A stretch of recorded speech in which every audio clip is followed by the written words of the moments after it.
Goodness gracious, between Donald Trump, the Supreme Court vacancy, and the Guantanamo dispute, it's showdown city here and on the campaign trail. We'll try to make sense of it tonight on Washington Week. Endorsement bombshell. The best person to beat Hillary Clinton in November on that stage last night is undoubtedly Donald Trump. One day after Trump emerged as the punching bag in the latest Republican debate. Falsely accusing someone of lying is itself a lie, and it's something Donald does daily. Liar. Liar. He recruits a former rival to snatch back his momentum. This was an endorsement that really meant a lot. Policy debates fade. So that's the only part of the plan? Just the lines, the interstate competition? No, the nice part about the plan, you have many different plans. You'll have competition. You'll have so many different plans. But now he's repeating himself. No, I'm not repeating. No. And candidates race to the bottom. He wanted a full-length mirror, maybe to make sure his pants weren't wet. In Washington, another kind of standoff. Everything is on the line. Congress, the Supreme Court, the presidency. The election is well underway. This vacancy should not be filled by this lame duck president. The easier thing to do is to give in to the most extreme voices within their party and stand pat and do nothing. Are politics and government as we know it frozen? Or is it all about to change forever? Covering the raucous week, Susan Davis, congressional reporter for NPR. Michael Duffy, executive editor of Time magazine. John Harwood, chief Washington correspondent for CNBC. And Alexis Simendinger, White House correspondent for Real Clear Politics. Award-winning reporting and analysis. Covering history as it happens. Live from our nation's capital, this is Washington Week with Gwen Ifill. Once again, live from Washington, moderator Gwen Ifill. Good evening. Anyone who tells you they saw this week coming is likely making it up. This was Christie just last month. Showtime is over, everybody. We are not electing an entertainer-in-chief. Showmanship is fun, but it's not the kind of leadership that will truly change America.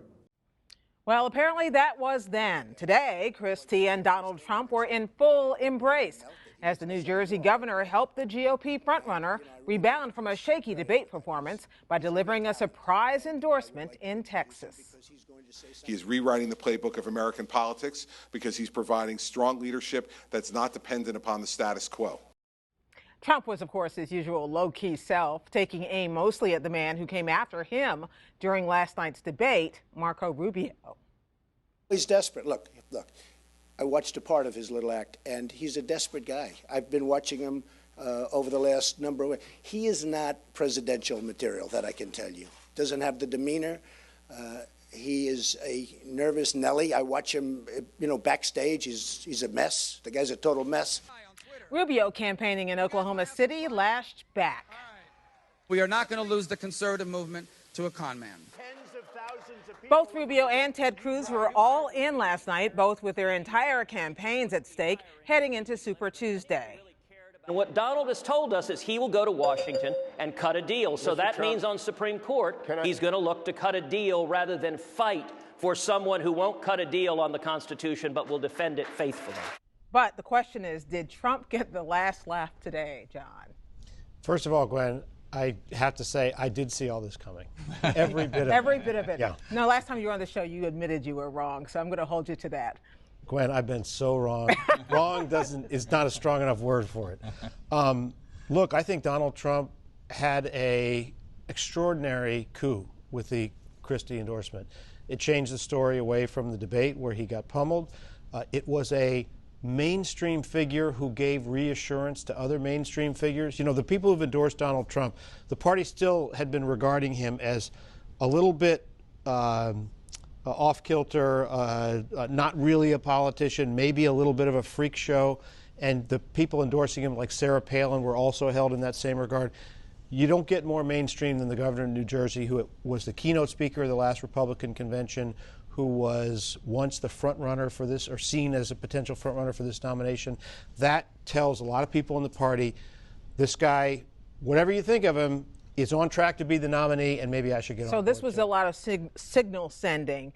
But endorsements in general, Michael, don't do that much unless it's timing or signal sending. That's right. Or you just, something else in the air when the barometric pressure just changes. And I think when we look back on this week, perhaps later in the year, this might be the week where we even see that Donald Trump turned the corner on his quest for the nomination and began looking a little bit toward the general election. You could see that in that debate when it did get substantive, on Trump's behalf in particular, where he started talking about parts of Obamacare he'd keep. The good work that Planned Parenthood does. Yeah. You mean the part about people not dying in the streets? And the people about not dying in the streets. Well, and also, pre-existing conditions. And then saying, hitting again in a very general election sort of way, just how foolish and stupid he thought the Iraq War was. So this is a sign that I think that he is now thinking not just about the Republican Party messaging. This was mainstream, and he talked about, I'm bringing different people into the party. He's looking at a Tuesday next where many Republicans who I think are pretty good watchers of this, say he could win 10 of 11 states. That really means on Wednesday morning we'd be waking up with a much different sense about Trump's role in this whole year. Well, here's one of my questions. Do Christie and Donald Trump agree about anything? I mean, it's when we do get past some of the name calling to the bits of policy we've actually been able to discern, they don't actually come out on the same side. Well, here's the one thing that I thought was interesting today, and that is that Governor Christie was reiterating their shared animus towards Hillary Clinton. And Marco Rubio. Yes. But to your point about looking ahead, the idea of what was propelling Governor Christie to do this, it's not just that they supposedly were friends or know each other or have had a high regard for each other in New Jersey, New York, but they have this shared idea that they have expressed Hillary Clinton should not be the president. And Governor Christie was saying, this is the Republican figure I now am persuaded is the one who can take the contest and get the White House back for Republicans. So if you're trying to say what is the propulsion in which they both could find, a way to bury the hatchet, I think that might be part of it. Although I would say their biggest shared idea is that they both really like the spotlight. And you saw that too. Donald Trump is a ticket for Chris Christie back onto the national stage. And it hasn't been a substantive primary conversation. It's been a stylistic one. And stylistically, Donald Trump and Chris Christie are probably the most compatible. So, okay, we went into this debate last night, Sue, and the idea was that everybody was going to gang up on Donald Trump. And we did see, thanks to that nice three shot, the back and forth with Cruz on one side and Rubio on the other. But did they punch past each other and past him and hit each other? I came away thinking maybe they landed some blows, but I don't know 24 hours later. The question was it too little too late? Can you stop him this close to March 1 when he's already had these early state victories, when he has all this momentum? I talked to a lot of Republicans on the Hill this week, the establishment, and the one thing I heard over and over again was that this is what should have been the anti-Trump forces. Trump does certainly have support among Republicans on Capitol Hill, but that this is what needed to be happening 5, 6, 7, 8 months ago to slow him down, and that there is an increasingly realization and acceptance among establishment Republicans that Donald Trump is the front runner for the nomination, and people are starting to get on board. He got his first 2 congressional endorsements this week from members of Congress. He did not have any to this point. If he does very well on Tuesday, I think we're going to see more members of Congress stepping out for him. There was also kind of 2 realities going on in that debate. The Cruz and Rubio came in with well-prepared attacks on Trump. You can see they've been well-researched. They had their lines down. They returned to them time and again. And in perhaps a different year or a different situation, those would have had some impact. But Trump just brushes them off, and he calls them losers or basket cases or whatever. Liars. And a tactic they've begun to copy.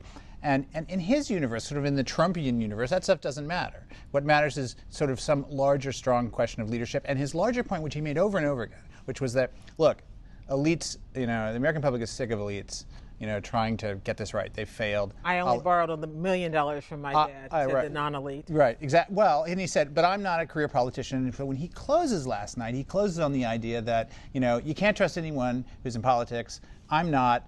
Therefore, and I think that's really what's animating a lot of the action behind his campaign. The one thing I would add about this question, though, is if Rubio's strategy is how can I make this a 2-person race and not have this electorate so splintered, you can see why that that strategy was he had to be all in or nothing. He had to be all in, right? And today he was out saying, "I'm going to win Florida. I don't care what the polls say." Absolutely. And he's and to Sue's point, he's trying to encourage the establishment, don't go all wobbly. Don't go all wobbly yet.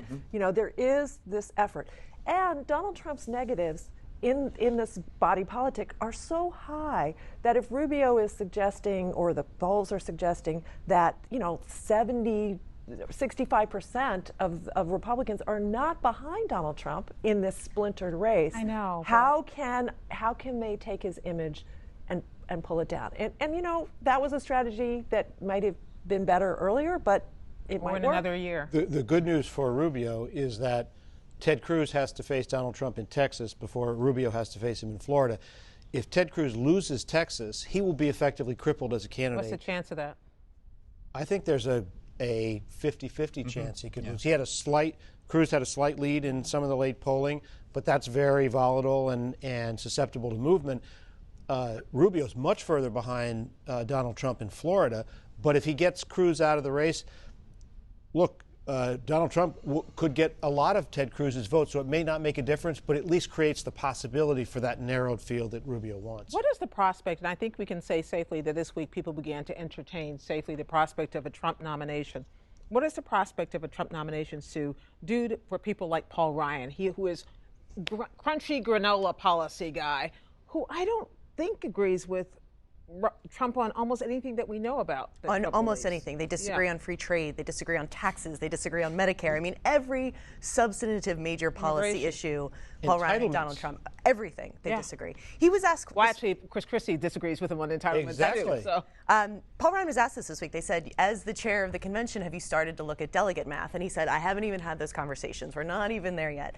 I will say the only people that I hear it coming from is a little bit from Marco Rubio supporters, because if he continues in this strong number 2 position, then perhaps the only path that you have at that point is to deprive Trump of the 1,200 roughly delegates he needs to win and fight it out in Cleveland. That still seems incredibly unlikely at this point, but it is more likely than it did a month ago. Exactly, and this is like all the rules have been thrown out in some ways. And let's not forget that the people who really matter here are the voters. Yeah. Regardless of what the party or the party leaders, or the party establishment, if that even exists, and it doesn't really. I don't think it does anymore. Exactly. It has no power if it does exist. That's clear. So what really matters are the voters, and if the voters continue to give him 30, 40, 50%, pluralities, it doesn't really matter what anyone else thinks or even where their policy is, especially if at the moment when Paul Ryan is trying to come up with a conservative agenda for his new House, we have a Republican nominee who's reaching out to the middle, which is what we saw. And getting record voter and getting new people into the party. So, go ahead. When you switch the calendar to winner-take-all states in the middle of March,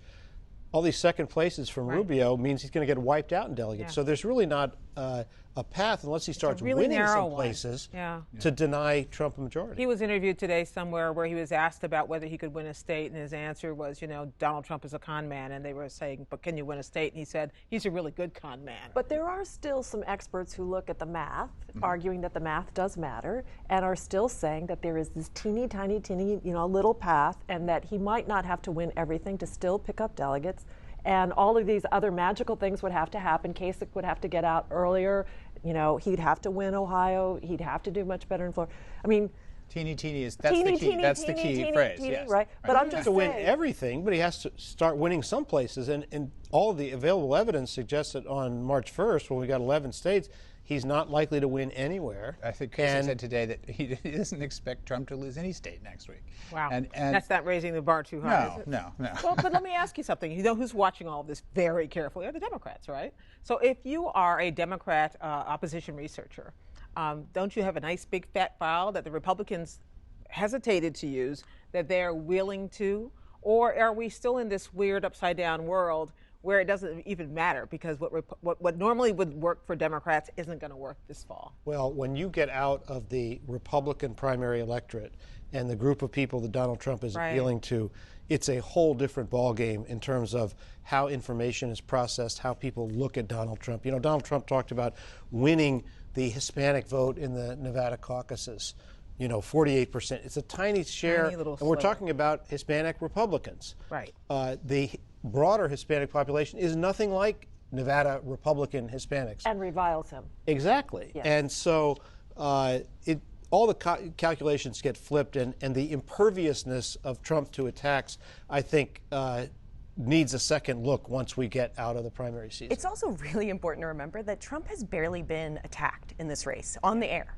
That of all of to give credit to the Washington Post, they crunched the numbers, and only 4% of the money spent so far was spent attacking Trump.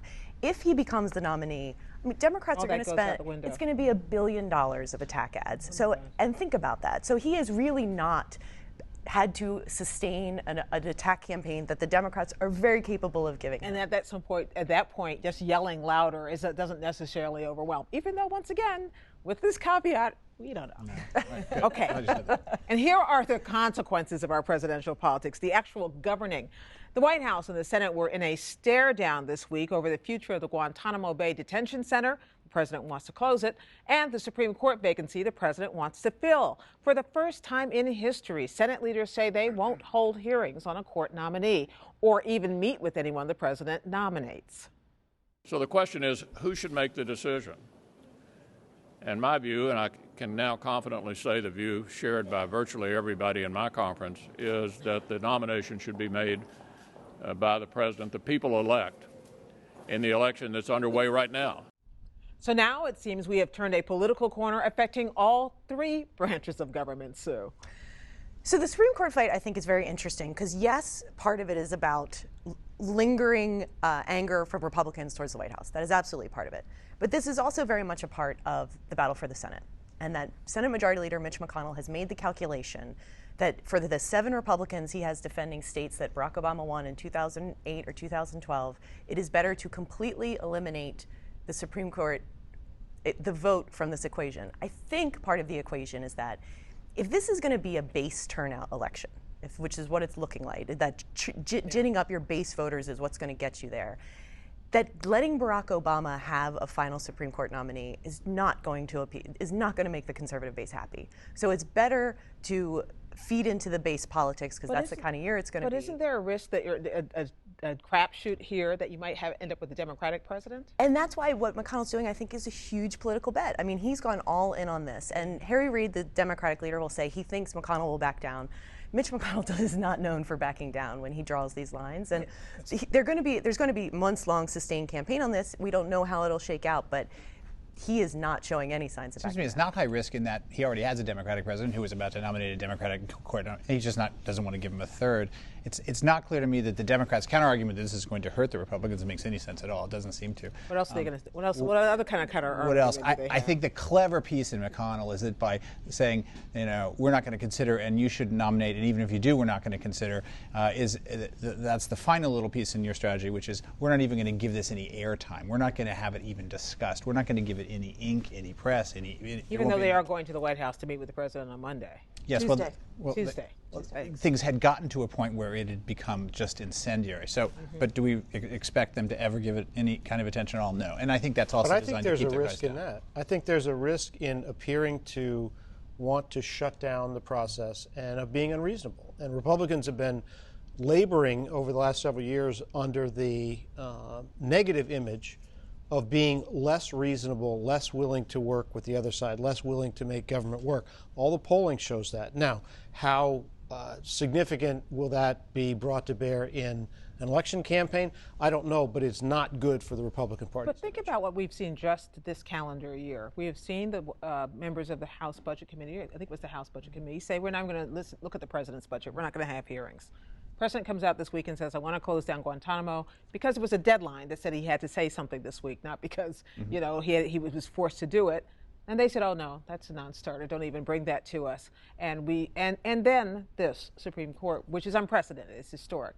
So I wonder what the White House does. Do they just get in the ring and start pulling a Trump, just throwing stuff at them and yelling at them because they've got nothing to lose?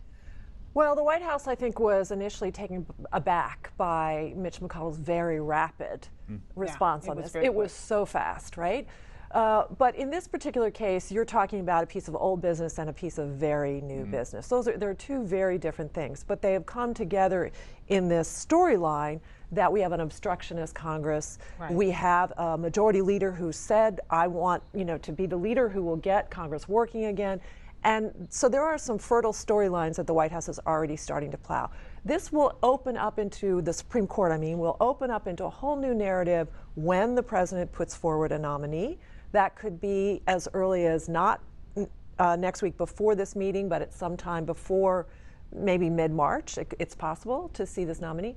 And the White House is already gearing up with a team to go full out. They put out the very clumsy Brian Sandoval trial balloon this week, which was kind of so transparent, even Brian Sandoval saw through it. Yes. Eventually. It took him a day. But what did the president say? The president said, look, this is the kind of person nominee that I'm looking for. He said, I want someone with a sterling record, someone who respects the judiciary system, and someone who has a flavor or a taste or a feel for real life. And now add to that a willingness to be completely sacrificed. Well, but here's the question. In every nomination that we've seen in recent times, they're all brutal. They're all brutal, right? And whomever this is could potentially, if there's a Democratic president, could come back. In other words, this person I think would have to be ready maybe to go through this brutal process, but their reputation, I don't think. I asked a lawyer I know who would put themselves out for this, and she said, you'd be surprised. Oh, yeah, right. But here's the thing. The Guantanamo story, the Supreme Court story, the budget issue you mentioned, also dovetails with the presidential campaign, because the administration will say, look at the picture of the two parties that we have. We have a president trying to do his job. We have a spirited debate on the Democratic side, but it's nothing like the kind of schoolyard juvenile stuff that we saw in the last 24 hours in the Republican race. It's really an ugly picture when you think about it, that the Republican Party, Mike Murphy, who had been Jeb Bush's advisor, tweeted last night, this is what it looks like when Republicans give away the presidency. And all of that can be put together of unreasonable, not mature, not grown up, as to the advantage of Democrats. Does that resonate at all that we know of in public opinion among voters? Yes. Yes, it does. Oh, yes. Look at the image of the two parties. The Republican Party's image is deeply underwater. The Democrats are break even, maybe slightly underwater, but the Republican image is significantly worse. But the beneficiary of that is really not the Republican Party's preferred establishment, any of their preferred establishment choices for president, much less Hillary Clinton. It would seem to benefit all of that angst and anxiety and unhappiness would seem to benefit a candidate exactly like Donald Trump, who's saying more of that than anyone else on the trail. And so to me, all of this comes down to the fact that at the end of this week, Trump seems to have won on all of these fronts. And though it might be hard to see it now, it all seems to be moving more in his direction than anyone else's. It's actually not that hard to see it now anymore. It was maybe hard a while ago, but now we're getting our heads around it. And I think we're going to see more again than less this time next week. Thank you, everybody. Stay with PBS tonight for something really cool that might take your mind off politics. Hey, hey, ho, ho, hey, hey, ho, ho, hey, hey, ho, ho, hey, hey, it's all good. In Performance at the White House features an entertaining salute to the great Ray Charles. That's later tonight at 9 p.m. Eastern. And as this next big political week unfolds, be sure to join Judy Woodruff and me for a special Super Tuesday election coverage March 1st at 11 p.m. Eastern. We're going to keep on talking online on our Washington Week webcast extra. That's at pbs.org/Washington Week. And we'll see you again here next week on Washington Week. Good night.